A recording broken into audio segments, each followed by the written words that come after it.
nziza ihora inkingira niyo n'urutare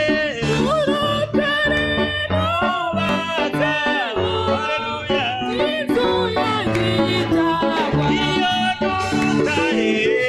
n'urutare nubatse inzu yanjye itagwa nubwo nasaba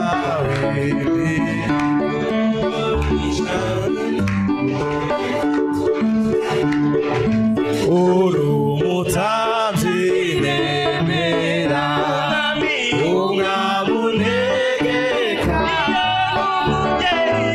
umugero ujya undagira inzu yanjye itagwa umugero ujya undagira n'inshuti nizera ni wowe bugingo bwanjye kandi kuri wowe niyo siganirwa Yesu kandi haleluya niyo siganirwa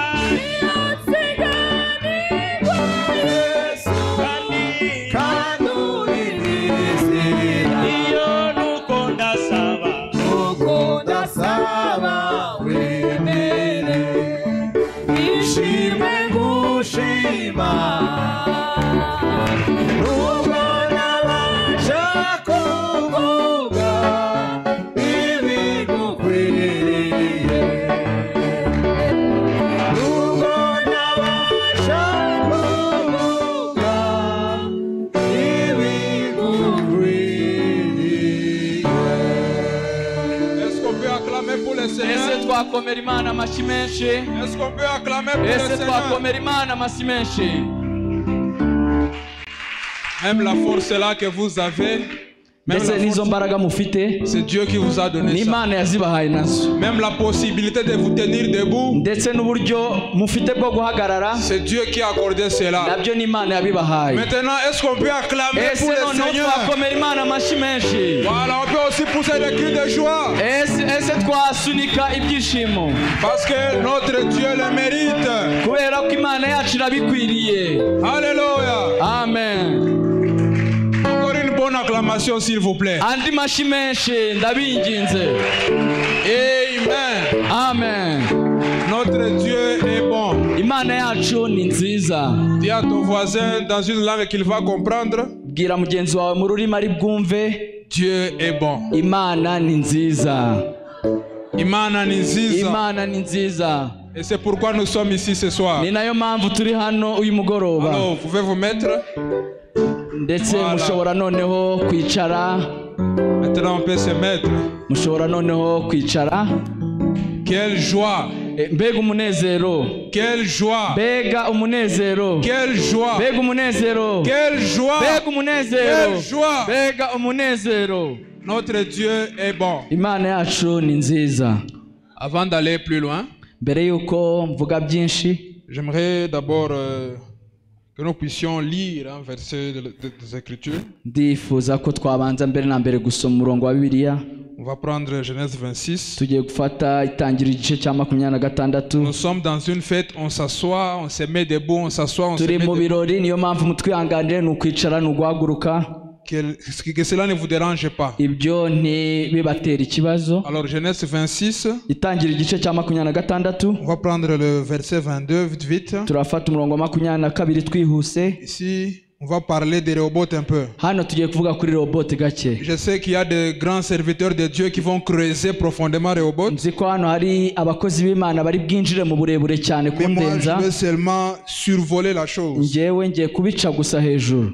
C'est le serviteur d'Isaac ni umugaragu wa Isaka. qui se battait à cause les serviteurs d'Isaac et les Philistins qui se battaient à cause des puits. abagaragu ba Isaka barwaniraga iriba hamwe n'abafilisitiya. Maintenant ici au verset 22, hanyuma ku murongo wa 22 plus de querelles.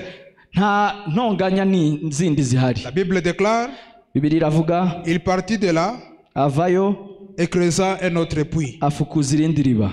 pour lesquels on ne chercha pas de querelle. ryo ntibaritonganira, Il l'appela Rehoboth. aryita Rehoboti. Car dit-il, Aravuga ati, l'Éternel nous a mis au large noneho Uwiteka dushyize et ahagutse, nous prospérons au pays. natwe tuzororokera muri iki Quand il n'y a gihugu. plus de querelle, il y a la prospérité. Iyo nta zindi ntonganya zihari haba kwaguka. Quand il n'y a plus de querelle, Iyo nta zindi ntonganya, la véritable bénédiction commence. noneho umugisha nyakuri uratangira. Quand il n'y a plus de Iyo querelle, nta zindi ntonganya zihari, on voit Dieu à l'œuvre. tubona Imana noneho mu murimo, Et le surnaturel s'opère. noneho n'iby'indengakamere nabyo Voilà pourquoi bikaboneka. nous disons, Niyo mpamvu tuvuze tuti plus de querelle, nta zindi ntonganya, plus noneho de disputes, nta kundi gutongana, plus de divisions, nta kundi gucanamo ibice. tout le monde trouve sa place. Buri wese afite umwanya we, noneho Avec ce que tu crois, mu byo wizera tu as ta place. ufite umwanya wawe, Avec ce que tu ne crois pas, hamwe n'ibyo utizera tu as aussi ta place. nawe ufite umwanya wawe. Abraham dit que tu trouves ce que tu es venu chercher. Mwene data Branham avuga ko ubona icyo waje gushaka, Mais tu as quand même ta place. ariko ufite umwanya wawe. Alors tous ces jours ici, None iyi minsi yose rero les serviteurs de Dieu abakozi b'Imana vont nous dire notre place. bazatubwira umwanya wacu ni uwuhe. Et il n'y aura plus de querelles. Noneho nyuma yaho nta zindi ntonganya Parce que zizabaho, nous avons assez querellé. kuko twatonganye igihe, Nous nous sommes assez disputés. twatonganye igihe, Alors que chacun a sa place. kandi buri wese afite umwanya we. Maintenant, occupons notre place. Noneho buri wese naje mu kibanza Parce cye, que nous sommes au large. kuko turahagutse. Noneho Je suis content ce soir. ndishimye cyane uyu mugoroba, Parce que vous voir ici, kuko kubabona hano c'est un succès pour Jésus. cyane ni itsinzi ya Yesu Kristo. Le diable n'est pas content, Satani ntabwo yishimye, mais notre Dieu est content. ariko Imana yacu irishimye. Le diable est fâché, Satani ararakaye, mais il n'est pas invité. ariko ntabwo ari umutumirwa C'est lui qui est dufite. invité, Umutumirwa c'est dufite le Seigneur ni Jésus-Christ. umwami Yesu Kristo. notre mission, Amen. Kandi ibyo C'est tugambiriye, de lui faire plaisir. intumbero yacu ni ukumunezeza. Moi, mon souhait, Natwe icyifuzo cyanjye njye, après ces réunions, nyuma y'aya materaniro que tu parles à la personne à laquelle tu ne parlais pas. cyangwa y'ibi biterane, ni ukuvugisha utavugishaga. Amen. Amen. Moi, je suis très content. Kandi ndanezerewe, Je risque de beaucoup dire. nshobora kuvuga byinshi, Nous sommes venus écouter la parole de Dieu ariko ce soir. twaje kumva ijambo ry'Imana uyu mugoroba. Mais pour un peu vous briefer sur ce qui va se passer Ariko pendant ces jours, kubaha incamake gatoya ku bizaba muri ibi biterane, le matin, mu gitondo nous aurons des séances de questions et de réponses. tuzajya tugira ibibazo n'ibisubizo. Là, on va parler de différentes thématiques. Tuzajya tuvuga ku bintu bitandukanye, Chaque matin, de 10h à 12h, buri gitondo kuva saa 4 kugera saa 6 z'amanywa. nous allons avoir des questions, des séances de questions et réponses. Tuzajya tugira ibibazo n'ibisubizo. Là où nous allons inviter les serviteurs de Dieu. Tuzajya duhamagaza abakozi Nous b'Imana, allons prendre un sujet dufate ikigwa, et nous allons en parler à la lumière de la parole. noneho tukivugeho bigendanye n'ijambo. Aujourd'hui, nous avons Uyu commencé. munsi Nous twatangiye, avions parlé Oui, sur moi les aussi. divergences. uyu munsi twavuze ku kunyuranya cyangwa kutumva ibintu kimwe. C'était bon. Byari byiza, Je vous conseille d'aller suivre. kandi ndabashishikariza kujya Et demain gukurikirana, aussi matin, nous allons faire la même kandi chose. mu gitondo cy'ejo tuzakora nk'ibyo. Et nous sommes en train de chercher comment les après-midi, avant le culte du soir, Kandi turi gushaka buryo ki mu gicamunsi mbere y'amateraniro ya nimugoroba, comment prendre quelques jeunes, uburyo ki twafata bamwe mu rubyiruko leur donner un serviteur de Dieu, tukabaha umukozi w'Imana umwe qu'il puisse les encadrer, akabafasha, toujours à la lumière de la parole. n'ubundi muri wa murongo w'ijambo. Amen, amen. Amen. Et le soir, Kandi noneho ku mugoroba ça sera le feu. tuzajya tuba turi mu muriro. Parce que Noneho notre Dieu est un Dieu de feu. kuko Imana yacu ni Imana y'umuriro. Nous avons de très bons joueurs, Dufite abakozi b'Imana beza, abakinnyi beza, abakinnyi beza, et ils vont très bien jouer. kandi bazakina neza. Mais votre expectative va définir la chose. Ariko icyo wowe utegereje kizaguhesha icyo ushaka. Amen. Amen. Aujourd'hui, c'est notre premier jour. Uyu munsi ni umunsi wacu wa mbere. J'aimerais accueillir tous les serviteurs de Dieu qui sont déjà là. Ndifuza mbere na mbere kwakira abakozi b'Imana bari On va hano. demander au pasteur de venir dire bonjour. Tugiye guhamagaza abungeri baze Et badusuhuze. les ministres aussi, on va leur demander de se lever, de se mettre debout là où ils sont. Noneho n'ababwirizabutumwa bo turabasaba guhaguruka aho bicaye. Enfin, justement, Noneho nyuma yaho pour continuer à nous connaître et à communier. mu rwego rwo kugira ngo tumenyane twese tunasabana. Alors, je vois mon Mon ancien, le pasteur Olivier, est déjà là. hano ndabona umukozi w'Imana Pastor Olivier Je arahari. vais lui demander de venir dire bonjour sous vos acclamations, s'il vous Ngiye plaît. kumusaba kuza kudusuhuza mumukomera amashyi Donnez une menshi. bonne acclamation quand Mukome même. amashyi menshi menshi. Que le Seigneur vous bénisse. Imana ibahe umugisha. Je suis content d'être dans la réunion ensemble avec vous. Ndishimye cyane kuba mu materaniro hamwe namwe. Et que le frère Lévi nous a invités. Kandi mwenda Levi yaradutumiye. Et je sais que nous allons passer de bons moments. Kandi nzi ko tuzagirana ibihe byiza. Que le Seigneur vous bénisse. Imana ibahe umugisha. Amen. Voilà, je vais aussi demander. Ndasaba kandi Il est venu avec l'homme de Dieu que j'aime beaucoup, le serviteur de Dieu, Théogène. On va se mettre debout. yazanye nawe n'umukozi w'Imana Theogene nawe ashobora guhaguruka Est-ce qu'on peut applaudir akasuhuza pour le itorero Seigneur? n'amashyi menshi. Nous avons aussi le bien-aimé John. Kandi dufite mwene data John Il vient de Lubumbashi. nawe avuye i Lubumbashi. Dieu te bénisse beaucoup pour ta présence. N'amashyi menshi wakoze cyane kubwo kugaragara kwawe hano. Nous avons le frère Théo. Dufite mwene data Deo Il vient de Tchangougou. nawe avuye i Cyangugu. Est-ce qu'on peut acclamer le Ese Seigneur nawe pour lui? twamukomera amashyi menshi. L'homme de Dieu là-bas Kandi dufite undi mukozi w'Imana va se mettre debout. nawe arahaguruka. Le nom c'est Izina Frère Munganga depuis... D'accord. Frère Munganga depuis mwene Tchangougou. data Munganga nawe uturutse i Cyangugu n'amashyi menshi. Voilà, nous sommes aussi avec le frère Jérôme, nawe turi kumwe ndetse na mwene data Jerome serviteur de Dieu à Bethesda. umukozi w'Imana hano muri Bethesda. Imana imuhe umugisha. Nous sommes aussi avec le frère Gédéon, Dufite n'umukozi w'Imana mwene data Gedeon serviteur de Dieu ici. umukozi w'Imana hano mu ngando ya Est-ce qu'on peut aussi Bethesda. acclamer Ese pour le nawe Seigneur? twamukomera amashyi menshi. Et je suis avec mon vieux. Hano ndi kumwe rero na papa wanjye. C'est vraiment un privilège de l'inviter, de Ni venir vous saluer. ukuri ni amahirwe menshi kuba twamutumiye Est-ce qu'on peut akaza donner une hano. bonne acclamation? Ese twamukomera amashyi menshi. Oui, c'est mon vieux. Ni mu mubyeyi wanjye Depuis Kinshasa. arankuriye atuye i Kinshasa. Que le Seigneur vous bénisse. Imana ibahe umugisha. Je suis très reconnaissant d'être ici Ndi umunyamugisha cyangiriye amahirwe menshi yo kuba par hano. l'invitation de mon ami. Inshuti yanjye niyo yantumiye. Lui, c'est mon ami. Ni inshuti yanjye Parce que moi, je suis le petit à son papa. kubera ko njyewe ndi murumuna wa se. Donc ici, mon pasteur, c'est le pasteur Kumbi. Njyewe umwungeri wanjye hano ni mwungeri Kumbi. Et c'est le premier pasteur qui m'avait accueilli dans ce pays. Niwe mwungeri wa mbere Est-ce wanyakiriye qu'on muri peut iki acclamer pour le gihugu. pasteur Ese Kumbi? twakomera amashyi mwungeri. Je ne suis pas venu seul, je suis venu avec mon fils aîné. Ntabwo naje njyenyine nazanye n'umuhungu wanjye Depuis w'imfura. Kinshasa, il peut se mettre Tuvuye i debout. Kinshasa ashobora guhaguruka. Donc, on est venu vraiment honorer cette convention. Que Dieu vous Twaje bénisse. guhesha ishema ibi biterane. Imana ibahe umugisha. Merci beaucoup.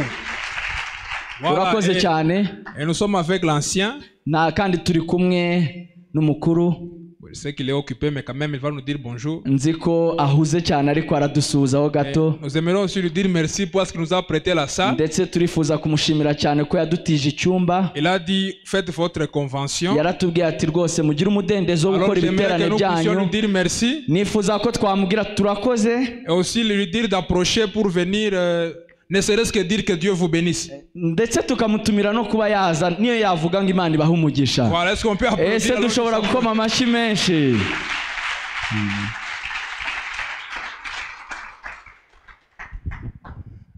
Que le Seigneur vous bénisse. Imana ibahe umugisha. On m'a déjà limité de ne pas parler. Njyewe banshyiriyeho imbibi zo kugira ibyo ntavuga. On m'a dit de dire ne fût-ce que Dieu vous bénisse. Dieu vous bénisse. Bambwiye gusa kuvuga Imana ibahe umugisha. Ngaho Imana ibahe umugisha. En Afrique, on dit que quand l'ancien, le papa est là, les enfants ne font rien. Muri Afurika bavuga ko iyo umukuru ahari abana ntacyo bakora. Maintenant, pour qu'il ne puisse pas tout faire, on devrait le limiter. Ariko kugira ngo adakora byose twagomba kumushyiriraho imbibi kuri bimwe na bimwe. Est-ce que vous êtes prêts ce soir? Ese muriteguye umugoroba? Je disais, est-ce que vous êtes prêts ce soir? Ese muriteguye umugoroba? Parce que tout à l'heure, ça va chauffer. Kubera ko uyu munsi biraza gushyuha cyane. Et je vous demande d'être concentrés. Kandi ndabasaba gutuza cyane pour être édifié kugira ngo mukomezwe muhemburwe bénis par ces réunions. kandi muhabwe umugisha n'ibi biterane. Alors nous allons accueillir notre premier orateur. none uyu munsi tugiye kwakira umubwirizabutumwa wacu w'uyu munsi. Aujourd'hui, en commençant nos réunions uyu d'édification, munsi dutangira ibiterane byacu byo guhemburwa. nous avons commencé avec les prédicateurs du Rwanda. uyu munsi turatangira n'ababwirizabutumwa bo mu Les Rwanda, pasteurs du Rwanda. abungeri bo mu Ce Rwanda, sont les pasteurs du Rwanda qui vont nous prêcher aujourd'hui. abungeri bo mu Rwanda uyu munsi bari butubwirize. Chaque jour, nous aurons 2 prédicateurs par jour. buri munsi tuzajya tugira ibibwiriza bibiri, Mais je vous assure, vous serez bénis. ariko ndabahamiriza ko muri buhabwe umugisha. Alors, nous allons demander au premier intervenant de venir. tugiye guhamagara rero uri butubwirize wa mbere. Alors que nous sommes debout, noneho duhagurutse, je vous demande d'être édifiés ndabasaba ni ukuri gukomezwa, et de chercher ce qui bénit. noneho munashakishe icyahesha umugisha, Parce que l'intention de ces réunions, kuko intumbero y'ibi biterane c'est la bénédiction, ni umugisha, c'est l'édification ni ugukomezwa, et que chacun trouve sa place. ni uguhemburwa kandi buri wese akabona umwanya we. Avec nos yeux fermés, dufunze amaso avec une douce mélodie, ndetse n'umuziki utuje, nous allons demander au pasteur Émile tujye Muvunyi gusaba Pasteur Emile Muvunyi de Christ Tabernacle w'ingando ya Kristo de s'approcher kwegera hano pour venir nous édifier ce soir. kugira ngo abashe kuza kuduhembura uyu mugoroba. Alléluia. Amen.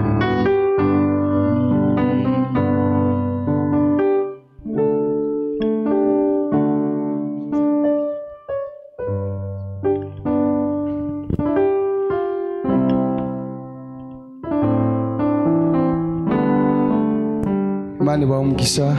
Que Dieu vous bénisse. Reka dusome ubwo tugihagaze ndaza kubasuhuza. Alors que nous sommes Tumaze debout, gusenga. profitons de lire la parole et je vais vous saluer plus tard.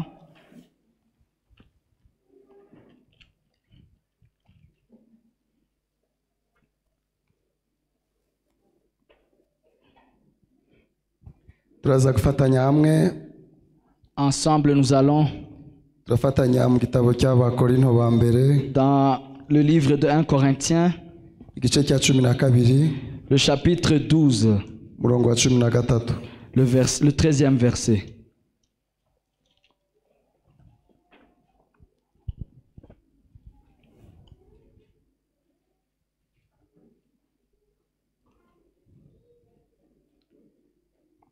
Kadusome mu izina rya Yesu Kristo. Lisons au nom du Seigneur Jésus-Christ. Kuko mu mwuka umwe twese arimo twabatirijwe kuba umubiri umwe, naho twaba abayuda cyangwa abagiriki, naho twaba imbata cyangwa b'umudendezo, kandi twese twujujwe umwuka umwe. Nous avons tous en effet été baptisés dans un seul esprit, pour former un seul corps, soit juif, soit grec, soit esclave, soit libre. Et nous avons tous été abreuvés d'un seul esprit. Twongere dusome mu Bagalatiya, murambabarira. Nous allons ajouter, vous allez m'excuser, Abagalatiya igice cya 3 dans Galates chapitre 3, umurongo wa 13 verset 13, ndageza kuri 29 nkomerezeho ngeze no ku murongo wa 7 w'igice cya 4. je veux arriver au 29e verset. Murakoze. Merci. Mwese muri abana b'Imana mubiheshejwe no kwizera Kristo Yesu, kuko mwese ababatirijwe muri Kristo muba mwambaye Kristo. None ntihakiriho umuyuda cyangwa umugiriki, ntihakiriho imbata cyangwa umudendezo, ntihakiriho umugabo cyangwa umugore, kuko mwese muri umwe muri Kristo Yesu. Ubwo muri aba Kristo muri urubyaro rwa Aburahamu, muri n'abaragwa nk'uko byasezeranijwe. Ariko ndavuga yuko umuragwa iyo akiri umwana atagira icyo atandukanaho n'imbata, nubwo yaba ari nyiri ibintu byose, ahubwo ategekwa n'abamurera n'ibisonga kugeza igihe cyategetswe na se. Natwe niko turi, tukiri bato twari imbata, dutegekwa n'amategeko ya mbere yahoze mu isi, maze igihe gikwiriye gisohoye Imana yohereza umwana wayo wabyawe n'umugore kandi wavutse atwarwa n'amategeko ngo acungure abatwarwa nayo biduheshe guhinduka abana b'Imana. Kandi kuko muri abana bayo nicyo cyatumye Imana yohereza umwuka w'umwana wayo mu mitima yacu avuga ati aba data. Nicyo gituma utakiri imbata ahubwo uri umwana. Kandi rero ubwo uri umwana uri umuragwa ubihawe n'Imana. Uwiteka Mana ishobora byose, Dieu Tout-Puissant, Mwami Mana nzima, Dieu Tout-Puissant, twongeye gushima izina ryawe aka kanya nous remercions ton nom en ce moment, duhagaze imbere y'abana bawe, là où nous nous tenons devant tes enfants imbere yawe et devant toi-même ubw'ijambo ryawe Mwami. pour ta parole. Wavuze yuko utakoresha imashini Tu as dit que tu n'utiliseras pas les machines cyangwa izuba cyangwa ukwezi ou le soleil ou la lune kugira ngo ribwirize ubutumwa. pour prêcher ta parole, Wavuze ko uzakoresha umuntu. mais tu avais dit que tu utiliseras l'homme. Ngaho hawe ikaze kugira ngo nkoreshe aka kanya gatoya. Tu es le bienvenu maintenant pour m'utiliser pendant ce petit Umugisha moment. w'ubugingo buteraniye aha. Que tu bénisses les âmes qui sont rassemblées ici. Bisabye mu izina rya Yesu Nous Kristo. te le demandons au nom de Jésus-Christ. Amen. Amen. Mwakwicara Imana ibahe Vous imigisha. pouvez vous mettre, que Dieu vous bénisse. Ndanezerewe cyane Je suis très content kongera guhagarara kuri iki gicaniro. de me tenir sur cette chaire. Ntabwo ari bwo bwa mbere. Ce n'est pas la première fois. Eglise Bethesda ni eglise yacu. L'église Bethesda, c'est notre église. Yo bagize ibiterane baratwibuka Là où il y a des réunions, ils nous invitent kugira ngo dukominiye nabo. pour qu'on puisse communier ensemble. Niyo kandi natwe twagize gahunda turabararika. Et nous, quand on a un programme spécial, nous les invitons. Rero ntabwo ndi umushyitsi cyane ndikwisanga mu rugo. C'est-à-dire, je ne suis pas visiteur, je suis un ancien ici. Ndabishimira Imana cyane. Et je remercie Dieu pour ça. Kandi ndashimira Shamgar Et je remercie Shamgar yaorganije kino giterane qui a organisé ces réunions kandi kadutumira twese. et nous avoir invités. Niba hari ubugingo buza kubona umugisha, S'il y a une âme qui sera bénie, niba hari ibihe byiza tuza kugira, s'il y a des moments merveilleux qu'on aura, ni ukubera ko bicaye bagatekereza kugira ngo iki gikorwa c'est kibe. parce qu'ils se sont assis et ils ont organisé ces réunions. Imana ibahe imigisha Que myinshi. Dieu leur bénisse richement. Ndashimira Frère Evi, Et je remercie Frère Lévi. namubonye kuri eglise wanjye Je l'ai vu à mon église hamwe na bene data bamuherekeje na bashiki bacu avec les frères qui l'ont accompagné, baje kudutumira. venant nous invitons. Ni ukuri Imana ibahe imigisha Et myinshi. que Dieu le bénisse aussi. Amen. Amen. Imana iha umugisha umushumba Kumbi Josué. Que Dieu bénisse aussi l'ancien Kumbi Josué. Atuka Imana umugisha ndamwubaha Que cyane. Dieu le bénisse, je le respecte beaucoup. Nge muzi ko ari we wanyorodoniye au Vous ministère. savez, c'est lui qui m'a ordonné au ministère. Nicyo kimenyetso mfite cya respect. Et c'est ça le signe du respect que j'ai. Kandi nzakomeza kumwubaha igihe cyose. Je continuerai à le respecter tout le temps. Turi hano muri uyu murimo. Imana ibahe imigisha myinshi. Et que Dieu vous bénisse richement. Turi ahangaha kubwiriza ijambo ry'Imana. Nous sommes ici pour prêcher la parole de Dieu. Binejeje kuba mpagaze aha kubw'ijambo Ça ry'Imana. me réjouit ici de me tenir ici pour la parole. Amen. Intego y'ikibwiriza murayizi. La vision de ces réunions de réveil, vous le savez déjà. Ni umwanya n'intego bya buri wese muri Kristo. La place et le but de chacun dans le corps de Christ. Niko bimeze Frère Evi ari hano? Est-ce que c'est ça, frère Lévi, tu es ici? Yagihanze. Nzi ko ariyo ntego y'ikibwiriza biri kuri. Je sais bien que c'est ça le but de réunion. Amen. Amen. Umwanya n'intego bya buri wese muri Kristo. La place et le but de chacun dans le corps de Christ. Amen. Niyo tugiye Amen. kuganiraho iminota mikeya. C'est sur ça que nous allons parler dans quelques minutes. Murumva bitanejeje yuko twatangiye gushaka imyanya yacu muri Kristo. Est-ce que cela ne vous réjouit-il pas d'avoir trouvé nos positions dans le corps de Christ? Ntabwo ari imyanya yacu mu rusengero. Ce n'est pas nos places dans l'église. Ntabwo ari imyanya yacu mu byubahiro bindi. Ce n'est pas nos places dans d'autres. Imyanya yacu muri Kristo. C'est nos places dans le corps de Christ. Turashimira cyane umwami wacu Yesu Et Kristo. nous sommes reconnaissants pour notre Waduhaye ayo Seigneur mahirwe yo kugera muri Kristo Yesu. qui nous a donné ce privilège d'être en Christ. Nkuko twabisomye mu Bakorinto ba mbere, Comme nous l'avons lu dans 1 Corinthiens, haravuga ngo ça dit, twese hamwe nous tous, binyuriye mu mwuka umwe dans un seul esprit, twabatirije kuba umubiri umwe wa Yesu Kristo nous avons été baptisés pour former un seul corps de Christ. mu mwuka umwe Dans un seul esprit. twese uwabatijwe muri uwo mwuka Tout celui qui est baptisé dans ce corps, muri uwo mwuka umwe dans cet même esprit, bimwinjiza mu mubiri wa Yesu Kristo. cela l'introduit dans le corps de Christ. Alléluia. Amen. Iyo tugeze mu mubiri wa Yesu Kristo Lorsque nous arrivons dans le corps de Christ, nta muyuda il n'y a ni grec, nta il mugiriki n'y a ni juif, nta uyu nguyu cyangwa il n'y uriya a ni lui ni l'autre. twese tuba turi abana b'umwami Nous Yesu tous, nous Kristo. sommes les enfants de Jésus-Christ. Alléluia.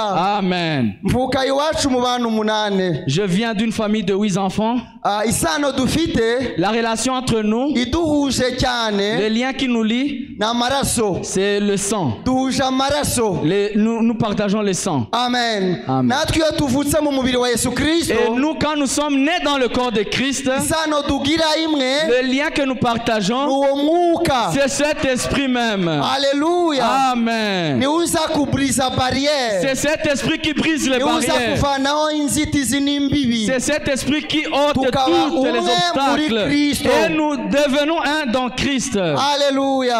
Amen. izina ry'Uwiteka rihabwe Que le icyubahiro. nom du Seigneur soit béni. mu Bagalatiya twahasomye En Galates, nous avons lu, haba ngo mwese muri abana b'Imana vous tous, vous êtes enfants de Dieu. mubiheshejwe no kwizera Yesu Kristo, Et c'est la foi en Jésus-Christ qui vous l'a donné. kuko mwese ababatirijwe muri Kristo Parce que vous tous qui êtes baptisés en muba Christ, mwambaye Kristo. vous revêtez Christ. Voilà l'unité, Et ubwo nibwo bumwe. ubumwe bw'abizera L'unité des croyants. ni abizera umwami Yesu Ce Kristo sont des croyants de Jésus-Christ bambaye Kristo Yesu. qui révèlent le Seigneur ibyo Jésus-Christ. nibyo bituma tuba abana ba Aburahamu. C'est ce qui nous fait être la postérité d'Abraham. Amen, amen. Amen. hanyuma nyuma yo kuba abana ba Aburahamu Après avoir été la postérité, ako mugafata niho ngiye kubwiririza mukinjira mu kibwiriza cyanjye. nous allons insister sur ce point-là. nyuma yo kuba abana ba Aburahamu Après avoir été une postérité kuko d'Abraham, kwizera Yesu Kristo par la foi en Jésus-Christ, duhinduka n'abaragwa nous hamwe na Aburahamu. devenons des héritiers aussi avec Abraham. Alléluia. Amen. hari ibintu Il bibiri, y a deux choses. hari ukuba umwana wa Aburahamu. Il y a être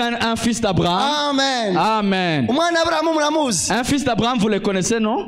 umwana wa Aburahamu ndi kuvuga ntabwo ari Isaka, Un fils d'Abraham. Le fils d'Abraham que je parle, ce n'est pas Isaac. nta nubwo ari Ishimayeli. Ce n'est pas Ismaël non plus. Abagalatiya 3:16 hatubwira umwana wa Aburahamu Galates wariwe. 3:16 nous dit qui est le fils d'Abraham. haratubwira ngo ibyasezeranijwe Aburahamu n'urubyaro rwe. Cela nous dit que ce qui a été promis à Abraham et sa postérité. ntabwo Imana yamubwiye ngo hamwe n'imbyaro zawe nko kuvuga benshi, Dieu n'a pas dit les prospérités au pluriel, yamubwiye ngo hamwe n'urubyaro rwawe nko kuvuga umwe, mais il lui a dit la postérité au singulier, ari we Kristo. qui est Christ.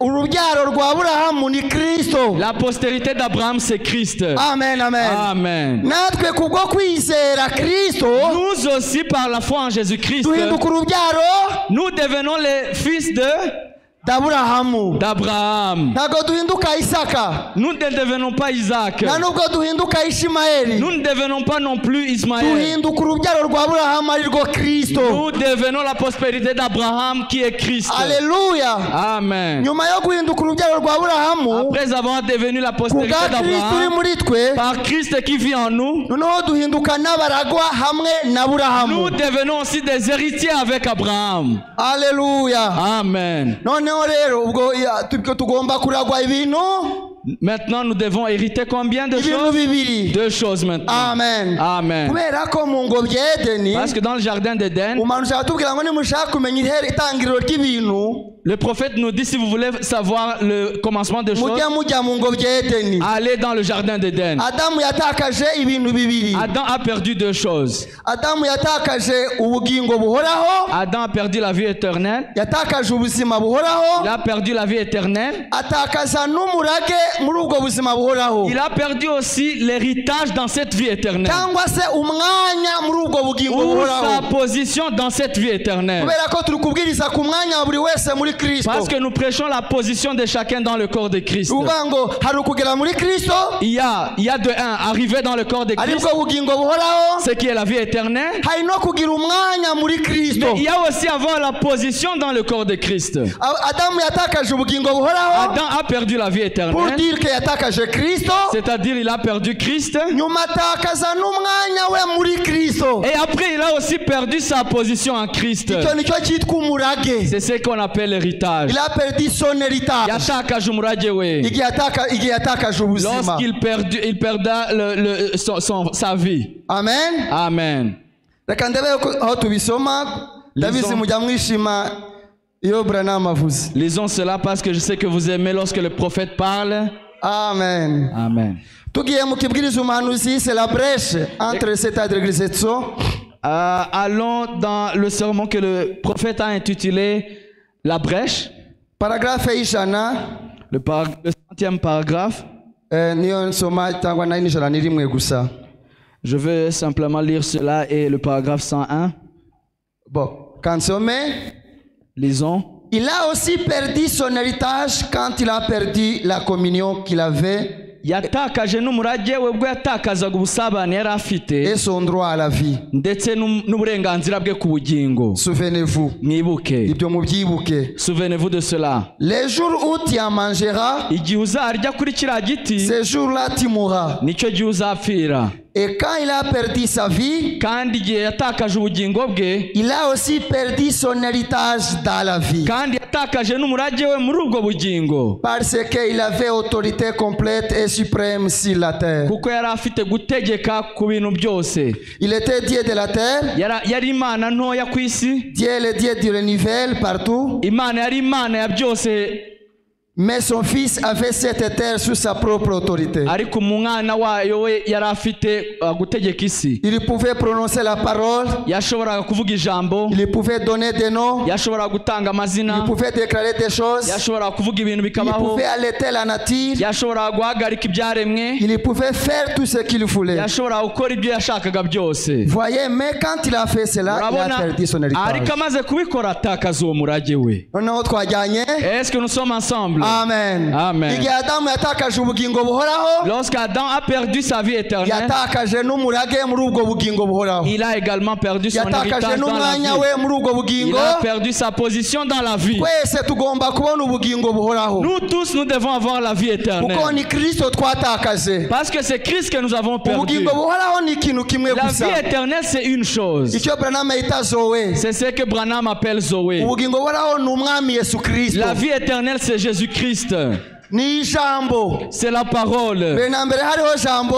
Au commencement était la parole. Jambo yahoranye La n'Imana. parole était avec Dieu. Kandi ijambo yari Et la Imana. parole était Dieu. Mu yandi magambo, iyo ufite ubugingo buhoraho, Autrement dit, lorsque vous détenez la vie uba ufite éternelle, Kristo. vous avez Christ. Ufite ijambo. Vous avez la parole. C'est ça la vie éternelle. Ubwo nibwo bugingo buhoraho. Nacyo kimenya Branham avuga ngo nicyo kitubwira ko wanesheje. C'est ce qui vous dit que vous avez vaincu. Igihe utura mu ijambo ry'Imana. Lorsque vous habitez dans la parole de Dieu. Amen. Amen. Branham avuga ngo igihe Satani yaje koshya inzoka yaje koshya Adamu, Branham dit lorsque le serpent est venu séduire Ève, ngo ntabwo yigeze atera Adamu, le serpent n'est pas venu vers Adam. yateye ijambo. Le serpent est venu contre la parole. Harya koko Imana yavuze ko, Est-ce que Dieu a réellement dit? murabibonye, Tu as vu? yari azi ko nabatwara ijambo Il savait que lorsqu'il retirerait la parole, arabakora uko ashaka. il le ferait comme il voulait. Parce que la vie éternelle c'est la parole de Kuko Dieu. ubugingo bw'iteka ni ijambo ry'Imana. Nicyo gitabo cy'ubucunguzi. C'est ça le livre de Nicyo rédemption. cyamanutse mu byahishuwe icumi. C'est ce qui est descendu dans Apocalypse Adamu 10. yagitaye mu ngobyi ya Edeni. Adam est resté dans le jardin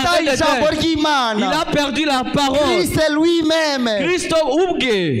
Ariko kubw'ubuntu bw'umwana Et w'intama, par la grâce de icyo l'agneau, gitabo cyaramanutse. ce livre est descendu. Le Saint-Esprit, Umwuka wera. umuhanuzi yaragihawe Le prophète a reçu kugira cela ngo akiduhereze. pour qu'il puisse nous le remettre. Amen. Amen. Buri wese afite uburenganzira hano kubona ubugingo. Chacun de nous ici a droit à la vie. Ntabwo bigusaba icyumweru, Ça ne te prend pas une ntabwo semaine. bigusaba Ça ne umwaka, te prend pas une année. ntabwo bigusaba iminsi ibiri. Ça ne te prend pas 2 jours. Kano kanya ushobora gusohokana ubugingo buhoraho, En cet instant même, tu peux ressortir avec la vie éternelle. kubera ko Yesu Kristo ari ku isi. Parce que Christ est sur la terre. Abemera ko ari ku isi bamanika Est-ce ibiganza que qui hejuru. accepte que Christ est sur la terre? Kuko kuko igitabo cyaramanutse Parce que le livre est et descendu. c'est lui le livre Kandi ni we ubw'igitabo. niba ari we gitabo Si c'est lui-même le kikaba livre cyaramanutse et qu'il est descendu akaba ari we bugingo et buhoraho qu'il est la vie éternelle, c'était ni offre nayivuze ko nyayivuga mu kinyarwanda offre ni impano, ni impano kuri buri wese c'est un offre, ubishaka une offre donnée à tout le monde. utabona ubugingo buhoraho ni ubushake C'est à quiconque qui veut. C'est lui qui... Branham aravuga ngo Branham dit, imana ntabwo izatubaza impamvu twaguye Dieu ne nous demandera pas la raison pour laquelle on a chuté. kuko adamu yaraduhagarariye mu kugwa Parce que Adam nous a représentés dans la chute. ahubwo izakubaza impamvu wabonye ubugingo buhoraho Mais Dieu te demandera pourquoi tu as eu la vie ukanga éternelle, kubwakira mais pourquoi tu n'as pas voulu le recevoir. aya materaniro ni amateraniro meza Ces réunions sont des bonnes réunions. amateraniro arimo ko yesu ari mu materaniro Ces réunions, ushobora kumutahana ces réunions qui disent que Christ est présent dans les réunions, tu peux rentrer avec. hari amanama akomeye ajya abahatiranya abantu Il y a beaucoup de réunions grandioses qui se passent. nta n'imwe imeze nk'iyi ngiyi Il n'y a aucune de ces réunions qui est comme celle-ci. aho utahana vie éternelle Là où tu peux rentrer avec la vie éternelle, atari igipindi ce n'est pas une blague, ari ukuri c'est la vérité. nta materaniro yigeze abaho nk'aya Il n'y ngaya a jamais eu une réunion comme celle-ci. aka kanya nushaka uratahana ubugingo Cet instant, si tu veux, tu vas rentrer avec la vie éternelle. Alléluia Amen. izina ry'uwiteka rihabwa Que icyubahiro le nom de l'Éternel soit béni. nyuma yo kubona ubugingo buhoraho Après avoir reçu la vie éternelle. Amen. Amen. nyuma y'uko yesu kirisito abaye papa wawe Après que Christ est devenu ton père, buri mwana wese agomba kuragwa chaque fils doit être héritier. ugomba kubona umwanya wawe muri uwo murage Chaque fils doit trouver sa place dans cet héritage. ugomba kubona umwanya wawe muri ubwo buzima Tu vas trouver ta place dans cet héritage. byanditswe kugira niba muri abana muri n'abaragwa Si vous êtes des fils, vous êtes aussi des héritiers. niba ufite ubugingo buhoraho Si tu ugomba as la no kubona umwanya vie, tu wawe dois aussi avoir ta Alléluia. position. Amen. Amen. profete aratubwira Le prophète nous dit, icyo tubonye muri ancien c'est testament que nous voyons dans l'Ancien tukakibona Testament no muri nouveau et que nous testament le voyons aussi dans le Nouveau Testament. Alléluia Amen. aba ari ijambo ryuzuye C'est la parole accomplie. baramatubwira ngo hari ibitabo bibiri Et il y a 2 livres hein, tubasha kubonamo abana b'imana bagabana umurage wabo dans lesquels nous voyons les enfants de Dieu partager mu leur isezerano héritage. rya Il y kera a tubona l'ancien héritage, igitabo cya yosuwa l'Ancien Testament, le livre de Josué. profete aratubwira ngo igitabo cya Le yosuwa prophète nous dit que le livre de Josué n'igitabo cy'abefeso et le livre des Éphésiens, n'igitabo c'est un seul, igitabo kimwe c'est un seul livre. kubera iki Pourquoi? kitubwira umurage wacu kiri C'est- igitabo bigabana imigabage Là, yacu mu nous bugingo dit notre position dans notre héritage. kubera ko abisirayeli Pourquoi? Parce que les ni tipe Israélites, y'umugeni le type de l'épouse, ni tipe y'itorero c'est le type de l'église. bavuye mu gihugu bagiye mu Ils sont sortis kindi d'un pays pour aller dans un autre. igihe bageze muri icyo gihugu Arrivés dans cet autre pays, buri wese agomba kubona paraseri ye chacun devait avoir sa propre parcelle. buri wese agomba kugira gakondo ye Chacun devrait avoir son propre héritage. nta n'umwe utarabonye gakondo Aucun n'est resté sans buri héritage. wese yagize gakondo ye Chacun a eu son héritage. amen Amen. niba igicucu cyanjye gisa kuriya C'est comme une ombre nanjye ubwo niko nsa tel que mon ombre, tel que je suis. niba isezerano rya kera ryarakoze kuriya Si l'Ancien Testament fait comme ça, isezerano rishya naryo niko rigomba le gukora Nouveau Testament fera ainsi aussi. aleluya Amen. josuwe Yeshua agabanya abantu igihugu a partagé les enfants d'Israël le pays. hari uwo yashatse kwibagirwa Il y a eu un seul qu'il a voulu oublier. witwa karebe Son nom était Caleb. profete aratubwira ngo Le karebe prophète nous dit que Caleb, ni tipe y'itorero c'est le type de l'église. tipe yawe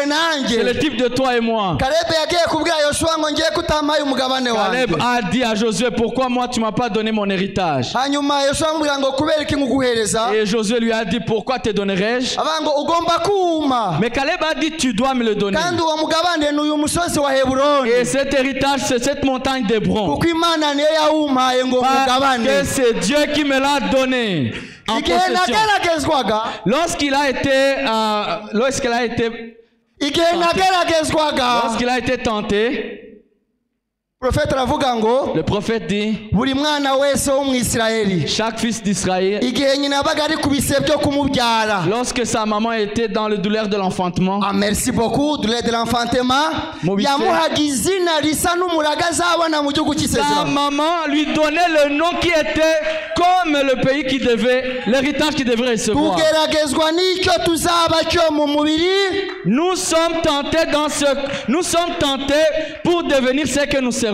Ah, Ese. bivuga ngo ubwoko bw'ibigeragezo umwana w'Imana anyuramo Les sortes de tentations qu'un fils de Dieu passe à nibyo travers, bidefinisa icyo azaba cyo mu ça mubiri wa définit Kristo. ce qui va devenir dans le corps de Christ.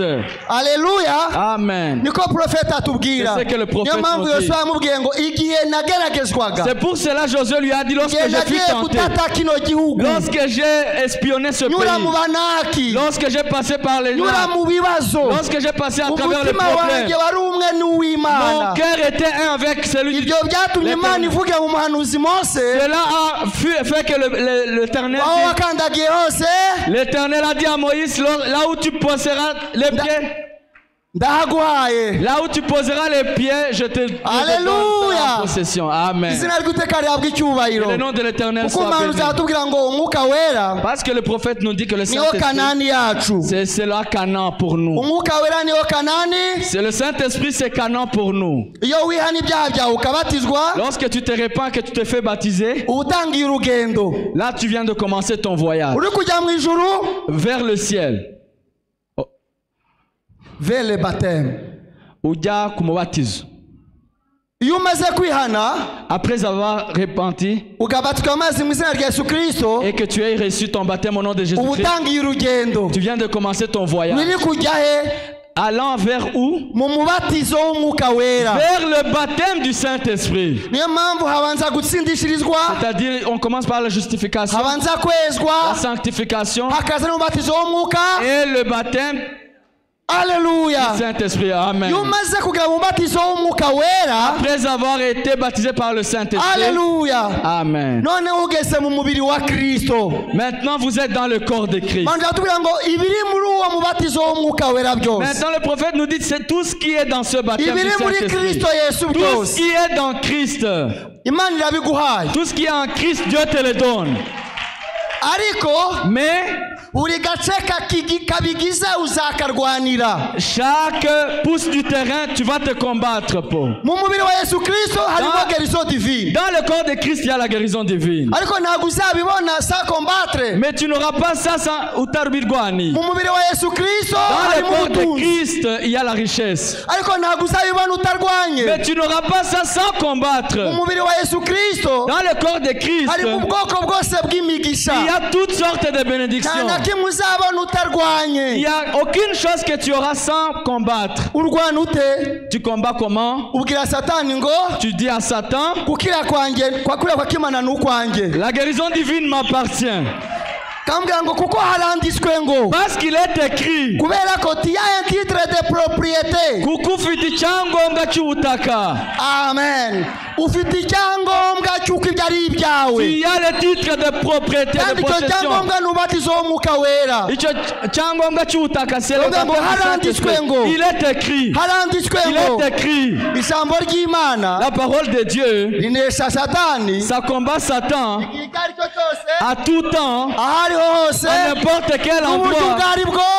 et en n'importe quelle manière. C'est le titre de propriété, Ni icyangombwa cy'ubutaka, ni icyangombwa cy'umutungo. c'est un titre de propriété. Aleluya. Amen. Izina ry'Uwiteka rihabwa Que le nom icyubahiro. de l'Éternel soit béni. Reka ndebe ko nagerageza gusoma. Laisse-moi voir comment je peux lire. Aho muri uwo mubiri wa Yesu Kristo byose ni ibyawe, Dans ce corps de Christ, tout ariko buri kintu appartient. cyose ugomba Et kugiharanira tu dois combattre pour chaque kugeza igihe ugeze ku musozi wawe. jusqu'à ce que tu hérites ta He kugira umuntu portion. uguca intege Qu'il n'y ait personne pour te faire kujya muri obstacle. uwo mwanya Pour arriver dans cette ni position, predestination. il faut que tu sois prédestiné. Satani nta dayimoni afite n'imwe yakubuza kwicara kuri iyo ntebe, Satan n'a pas assez de démons qui peuvent t'empêcher kubera d'arriver ko à ni cette position. predestination. Parce que tu es prédestiné d'y arriver. Mwabyumvise? Est-ce que vous avez saisi? Uri kurwana urugamba Imana Tu yanesheje, combats la bataille que Dieu lui-même a vaincue. uragomba kuhagera. Tu dois y arriver. Amen. reka ngerageze gusoma Laisse-moi lire un tout petit peu. adoption partie 2 Gushyirwa mu mwanya nk'umwana igice cya kabiri. paragraphe ya 40 page ya 44 paragraphe 32 44e page. page 44 paragraphe 62 Igika cya 62.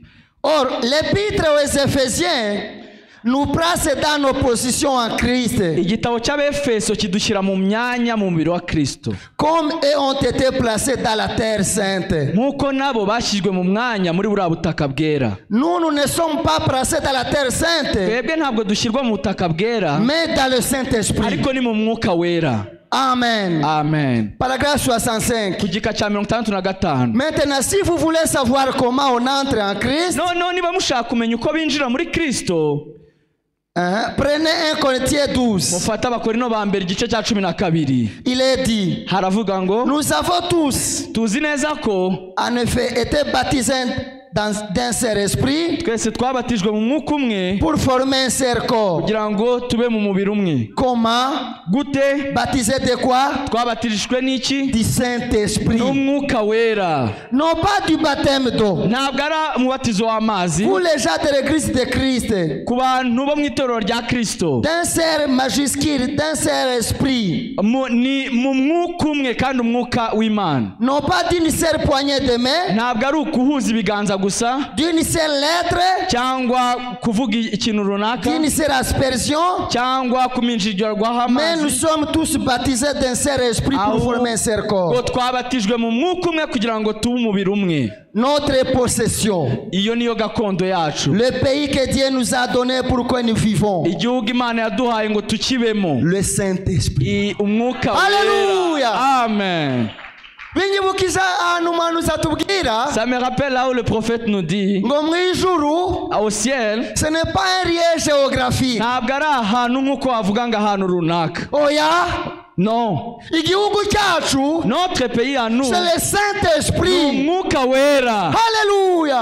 Amen. Iyo winjiye mu mwuka wera, Lorsque vous entrez dans le Saint-Esprit, wabatijwe mu mwuka wera, vous êtes baptisé dans le Saint-Esprit, wageze mu gihugu. vous êtes arrivé dans le pays. Haleluya.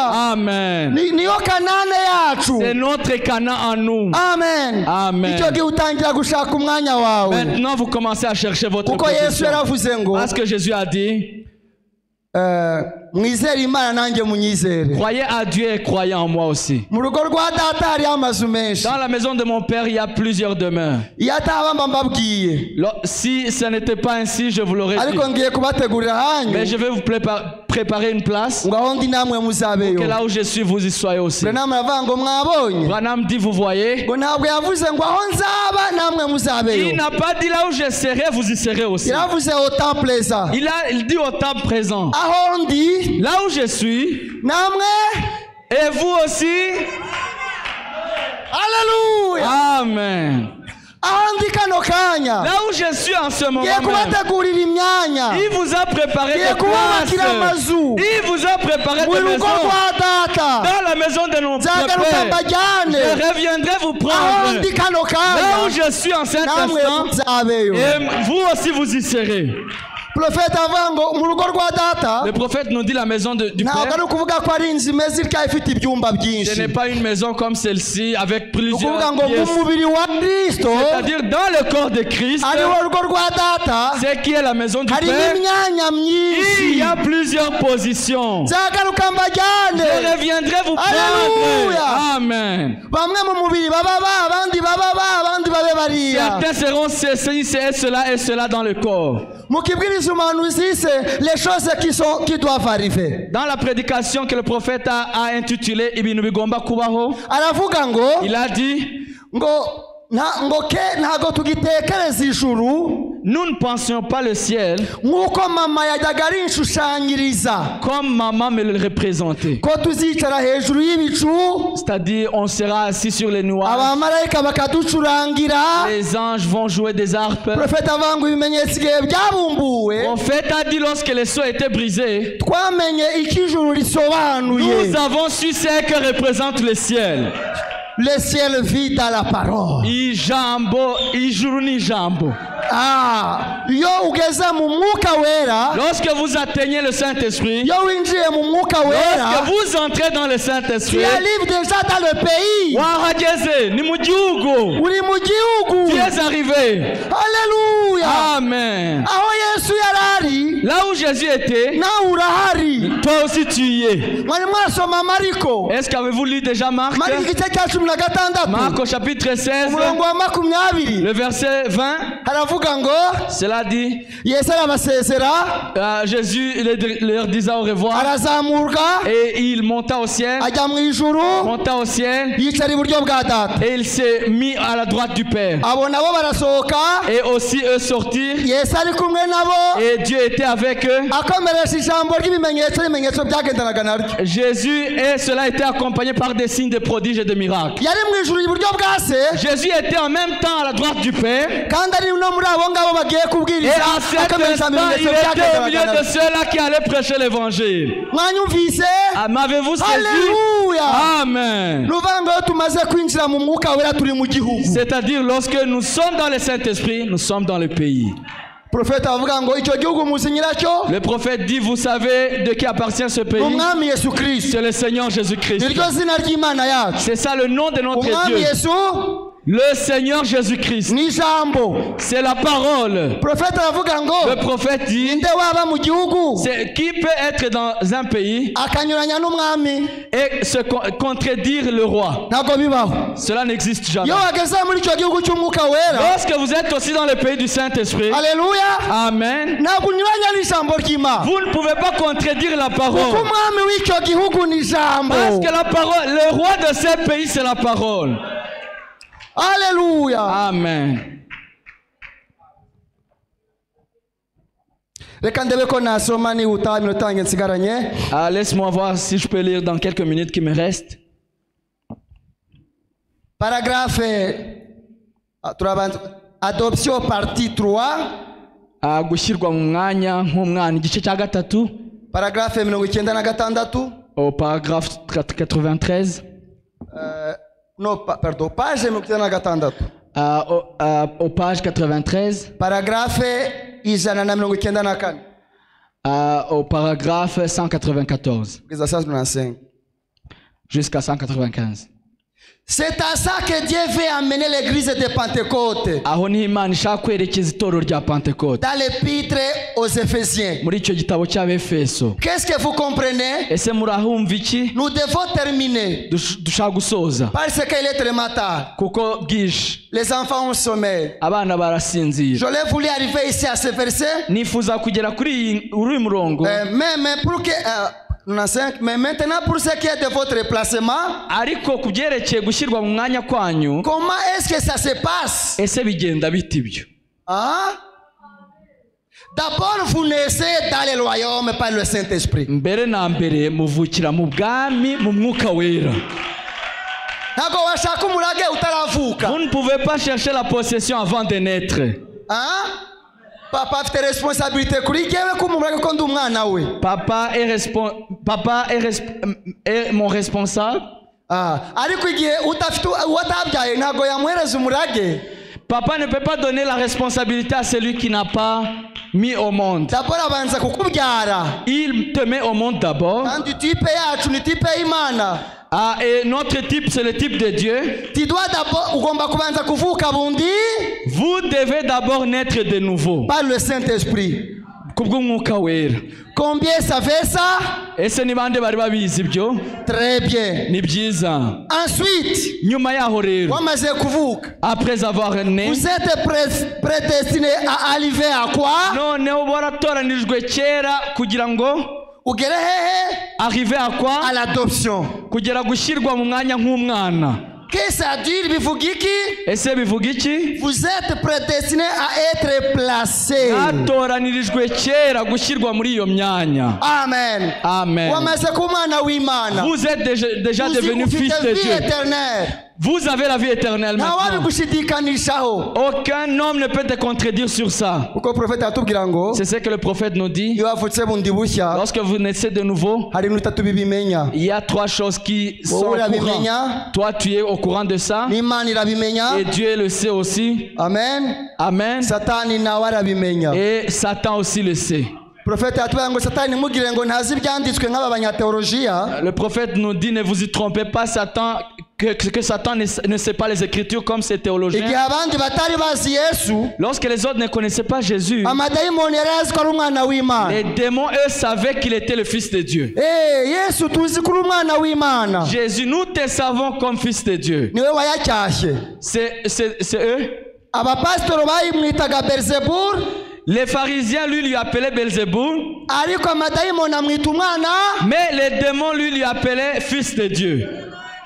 Paulo Paul, hari umuntu wari utewe na dayimoni w'umukobwa il y a quelqu'un qui était possédé par les démons, wamwirukaga une fille inyuma. qui courait après Paul. amadayimoni avuga ngo aba ni abakozi b'imana bajyana inzira igororoka y'ubwami. Les démons allaient en criant, disant que ça, ce sont des serviteurs de Dieu. kugeza igihe byamurambesha yirukana iyo dayimoni. Jusqu'à ce qu'à un moment donné, il a chassé ce démon. abyumvise Est-ce que vous avez compris? profete avuga ngo iyo umaze kuba umwana w'imana. Le prophète dit, après avoir été un fils de Dieu, profete avuga ngo le prophète dit, ufite icyemezo cy'umutungo ntashidikanywaho.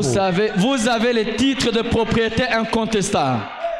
aho niho yesu yavuze ngo C'est là où Jésus a dit, n'amarembo y'ikuzimu même les portes de l'enfer ntabwo byamena icyo kimenyetso. ne prévaudront point contre ces signes. c'est un sceau Ni ikimenyetso kitajya kimeneka. qui ne peut pas être brisé. Haleluya. Amen. kereka kigeze iyo kiri kujya Jusqu'à destination. ariko nta kindi cyakimena. Mais aucune autre chose ne peut briser nta cela. dayimoni imwe satani afite yamena icyo kimenyetso. Aucun démon ne peut briser ce sceau. ubu ubizi neza. Tu le sais très bien. amen. Amen. mwabonye uburyo kiyobu Avez-vous vu comment Job, amadayimoni yose yakoranye ngo amwereke ko yaguye. les démons s'étaient rassemblés pour lui montrer qu'il avait chuté. ariko ntabwo yobu yigeze abyemera. Mais Job n'a jamais accepté yari cela. azi ko yakoze icyo ijambo ry'imana Job rivuga. savait qu'il avait rempli aux exigences de Dieu. Alléluia. Amen. amen amen. Amen. iyo umaze kugira vie éternelle rero Lorsque vous avez la vie éternelle, ntabwo bihagije torero. cela ne suffit pas, Église. imana iha umugisha abantu batekereje kuri iyi Que nsanganyamatsiko. Dieu bénisse les gens qui ont pensé à ce thème-ci. ni ukuvuga ngo iyo umaze kubona vie éternelle C'est-à-dire, lorsque vous avez la vie éternelle, ntabwo biba bihagije. cela ne suffit pas. ugomba gushaka n'umwanya wawe mu bugingo buhoraho. Vous devez maintenant avoir votre position dans la vie ari wo éternelle. murage. C'est qui est l'héritage. amen. Amen. Reka kanya nsigaze nsome amasitasiyo. Laisse-moi dans quelques minutes qui me restent, je lise une citation. Adoption. oya kandebe paragraphe tukiri muri kuri adoption partie 3. Là où on Kandebe était- paragraphe 98. Là où on était dans l'adoption partie 3. Ce corps de Christ, qu'est-ce que c'est? Uwo mubiri wa Kristo ni iki mbese? Yora? Ce corps de Christ, qu'est-ce que c'est? Uwo mubiri wa Kristo ni iki? Les uns sont les apôtres. Bamwe bamwe Intumwa. ni intumwa. Mubiri wa Kristo ngo. C'est ça le corps de Bamwe Christ. Les uns sont les apôtres. intumwa, Les autres sont prophètes. abandi ni abahanuzi, Les autres sont docteurs. abandi ni abigisha. Kumva umubiri wa Kristo. N'umuhanuzi uri kubivuga muvuge amen. Est-ce que vous venez de... Les autres sont évangélistes. Abandi ni ababwirizabutumwa, Les autres sont pasteurs. abandi ni abungeri. Branham avuze ngo pas vrai? Branham dit, n'est-ce pas vrai? Nous sommes appelés à ça. Twahamagariwe ibyo. Alléluia. Amen. Hein? Amen. Oh gloire. Umwanya wanjye mu mubiri wa Kristo. Ma place dans le corps de Christ, Ni ukubwiriza ubutumwa. c'est prêcher la Je parole. suis appelé à ça. Nahamagariwe ibyo. Ni umwanya wanjye. C'est ma place. Ntabwo nagira ubwoba ngo hari umuntu uzaza kuntwara. Je n'aurais pas peur que quelqu'un vienne Nabihawe me avant prendre. la fondation. J'ai été donné cela avant la fondation du monde. Amen. Amen. Prophète aravuze arakomeje. Umuhanuzi arakomeje. D'autres ont des dons. Abandi bafite impano. les langues, bamwe les langues, bamwe bafite impano z'indimi l'interprétation des langues, no kuzisobanura la sagesse, n'ubwenge la connaissance, n'ubumenyi le miracle, n'ibitangaza opérer des miracles, no gukora ibitangaza. toute cette diversité des dons. Izo mpano zose, Mwabyumvise?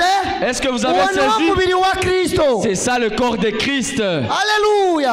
Amen. Branham aravuga ngo abantu bajya ku meza y'umwami Branham sans dit discerner le corps de Christ. Que les gens s'approchent de la table du Seigneur sans discerner le corps de Christ. Prophète avuga ngo umubiri wa Kristo nunde? Le prophète dit que le corps de Christ c'est qui? Ni mwene data. C'est mon frère. Mbere yuko njya ku meza y'umwami Avant de m'approcher à la table du Seigneur, banze menye ko mbanye neza na mwene data. que je me rassure que je suis en bon terme avec mon frère. Banze menye ko nta muntu mfitanye nawe Que je ikibazo. me rassure que je n'ai aucun problème avec C'est mon ça frère. discerner le corps de Christ. Uko niko kugenzura umubiri wa Kristo. Niyo mpamvu bivuga ngo murindane. C'est pour cela la Bible dit protégez-vous. Kurindana ni ukubabarirana, Protéger c'est ni pardonner, ugusengerana, c'est prier les uns ni les autres, ukwihanganirana. c'est Kubera ko supporter. umubiri wa Kristo C'est ni uwo. ça le corps de Christ. Ne gutekereza ko hari undi mubiri. Ne pensez pas que c'est un autre corps. Uzi ko mwene so yaburaye Si tu sais que ton frère n'a pas mangé ntacyo wamuhaye et tu n'as rien donné à kandi ton mu rugo frère, ufite stoke alors qu'à la maison tu as le stock, hanyuma wihuse ku meza y'umwami et toi tu te précipites à la ugiye ku table du meza Seigneur, y'umwami sans discerner le corps de Christ. tu vas à la table où tu as genzu umubiri wa Kristo. Eglise muri kunyumva? Est-ce que église vous Akanya m'écoutez? gatoya. Est-ce que vous m'écoutez? ariko umubiri wa Kristo ni icyo bivuze. C'est ça ce qui signifie le corps de Christ. Mugerageze kumva byinshi. Reka nsome paragraphe ndi gusoza. Essayez d'écouter plus que ce que je dis. L'adoption partie 4 Gushyirwa mu mwanya nk'abana igice cya 4, page 120 urupapuro rw'120, paragraphe igika cya 72. de paragraphe 72. Maintenant, donnez la place d'un fils. Noneho guha umwanya umwana, D'abord, après que le fils était arrivé, noneho nyuma y'uko umwana hageze il était un fils. yari umwana, Mais ensuite, ariko nyuma yaho nous avons vu que c'est sa conduite qui le mettait en position d'être adopté. ni imyitwarire ye yagenaga ko ashyirwa mu mwanya. C'est-à-dire qu'il se conduise comme il faut ou pas. Byasabaga ko yitwaraga neza. Ese yitwara neza cyangwa hoye? Bango warangije kubona ubugingo buhoraho. Après avoir eu la vie Umwana éternelle, w'Imana. tu es fils de Dieu. Ariko noneho. Mais alors, ntakizakubuza kujya mu ijuru. rien ne t'empêchera d'aller au ciel. Ariko kubona umwanya mu mubiri wa Kristo. Mais avoir la position dans le corps de Christ, Biterwa n'imyitwarire ça yawe. dépend de votre attitude. Biterwa nuko witwara. Ça dépend de votre attitude. Imana izakuraga izaguha inshingano irebye imyitwarire Dieu yawe. te responsabilisera sur base de ton attitude. Nutitwara neza Si tu te comportes mal, uzajya uri umwana w'Imana. tu es toujours fils de Nkuko Dieu. natwe tugira abana bacu Comme nous avons aussi des enfants batunaniye qui sont rebelles, ariko abana bacu. mais qui sont toujours des enfants. Tuzi ko nta kigenda Nous savons que rien ne ariko va, abana bacu. mais ils sont toujours des fils. Uzi ko utamubitse ibanga Nous savons que nous ne pouvons ariko pas ni le umwana confier un wawe. secret, mais il est toujours n'Imana fils. ifite nk'abo. Et Dieu a aussi de tels Hakaba enfants. n'abandi Il y a aussi d'autres ibwira ibiri mu mutima wayo byose. qu'il dit tout ce qui est dans son cœur. Izi neza kuzi kwitwara neza. Il sait bien que ton attitude est Ntabwo unyeganyega correcte. imbere y'ubwoko bwose Tu n'es pas bw'ikigeragezo. léger devant tout genre de situation. Oh, amasaha arageze Mana yanjye. L'heure est largement passée. Laisse-moi lire simplement sans commentaire. Paragraphe 177. Ku gika cy'ijana na 57. Ijana 177.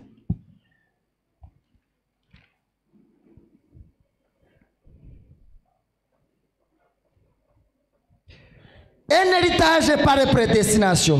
J'ai hérité de quelque chose. Quel héritage? Il faut que quelqu'un me laisse un héritage. Ati twaha umurage wacu ni ukubwo kumenywa mbere. Nous avons eu notre héritage par prédestination. Il faut quelqu'un qui m'a laissé un héritage. Bisaba ko umuntu ansigira umurage. Hari uwansigiye umurage. Hari uwansigiye umurage. Kuri iyo paragraphe Sur ce paragraphe, aravuga ngo Branham dit ntabwo Yesu Kristo yaje kuduhereza umurage wacu. Christ n'est pas venu nous donner notre héritage, ahubwo mais il est venu, mais il était, yarawuducunguriye, yarawutugaruriye, il nous a ramené notre héritage. usanganywe mbere y'isi itararemwa. Nous l'avions dès avant la fondation du monde. Laisse-moi lire simplement ces deux lignes là où le prophète est en train de L'adoption demander. partie 5 niongeze. Gushyirwa mu mwanya igice cya gatanu Paragraphe 89. igika cya 89. Notre héritage nous a été donné comment? Gakondo yacu yaduhawe ite? Par quoi? Yaduhawe gute? Par prédestination. Binyuriye he mu gutoranywa La mbere? prédestination c'est la préscience. Kumenywa mbere, gutoranywa mbere no kumenywa mbere. Comment Dieu savait-il qu'il pouvait vous faire confiance comme prédicateur? Ese Imana yari izite ko yakugira icyizere nk'umubwirizabutumwa? Par sa préscience. Nukumenya kwayo mbere. Ce n'est pas celui qui veut ni celui qui court. Ntabwo biterwa n'ubishaka cyangwa uwiruta. C'est Dieu qui fait miséricorde. Ahubwo ni Imana ibigena. C'est exact. Nibyo. La prédestination. Kumenywa mbere. Il savait qu'il y avait en vous. Yarizi ibizabaho. Yarizi kikurimo. Il savait qu'il était en vous. Il savait qu'il y avait en vous avant même que vous veniez sur terre. Yarizi ko ikurimo mbere yuko munaza hano Il savait kwisi. ce qu'il y avait en vous avant qu'il y ait une terre sur laquelle vous puissiez venir. Yarizi bizakubamo cyangwa ibikurimo mbere yuko urimo ubutaka. Ça c'est lui. Uwo ni we. C'est le Dieu infini. Iyo niyo Imana itagira iherezo. Dieu savait ce qui était en toi avant même que la terre soit. Et dans ça, il y avait aussi ta position dans le corps de Christ. Ça, c'est simplement la prière que je vais lire et je termine. Sur le paragraphe 110. Bénis-nous maintenant alors que nous abordons la parole. Père, tu sais pour quelle raison j'aborde la parole en présentant ce passage de l'écriture. C'est parce que c'est ça, c'est comme ça que tu veux que je fasse. C'est ta volonté divine. C'est selon ton ordre. L'ordre du jour d'amener les gens à trouver les positions. Les places. En fait d'être pour l'ère de la bataille. Comme notre frère disait dans la prière. Oh, tu nous formes depuis longtemps, Seigneur. C'est ça la prière du prophète. Et que ça soit ta prière aussi. Tu nous formes depuis si longtemps, Seigneur. Maintenant, Père, donnez-nous nos grades. Placez-nous dans la position où nous devons œuvrer. Pour que nous puissions nous occuper les affaires du Père. Quand nous le demandons au nom de Jésus ton Fils. Amen. Que Dieu vous bénisse.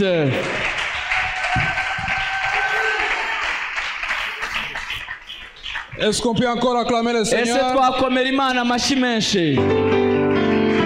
Alléluia. Que chacun reçoit son grade. Que chacun reçoit son grade au nom de Jésus. Que personne ne vole le grade de l'autre. Mais que chacun reçoit le sien. Parce que chacun a son grade. Au nom de Jésus. Vous savez, frère Branham dit, péché, c'est manquer le but. Donc quand tu n'es pas dans ta position, même si tu ne bois pas, tu pêches. Même si tu ne fumes pas, comme tu n'accomplis pas le but pour lequel Dieu t'a créé, celui devrait, dans ta position, tu commets un péché. Voilà pourquoi le pasteur a dit, Jésus ne nous donne pas notre position, mais Jésus nous ramène dans la position où nous étions. Et ces réunions ont pour but nous révéler notre position. Au lieu d'aller gêner quelqu'un dans sa position, aho kugira ngo ubangamire mugenzi wawe umwanya oh non, we, il est fait mal, abikora nabi, cherche ta propre wowe position. shaka umwanya wawe. Voilà pourquoi à Rehoboth, Niyo mpamvu muri Rehoboth chacun trouve sa buri wese position afite umwanya we, et il n'y a plus de querelle. kandi nta n'intonganya Et zigihari. dans ces réunions, Noneho muri ibi biterane Dieu doit nous révéler notre position. Imana iduhishurira umwanya wacu, Où nous devons œuvrer, aho tugomba gukorera parce Imana, que c'est là où il y a la kuko aho bénédiction. niho hari umugisha wacu. On peut se mettre Ese debout, twahaguruka que chacun reçoit son grade. buri wese yakira ipeti.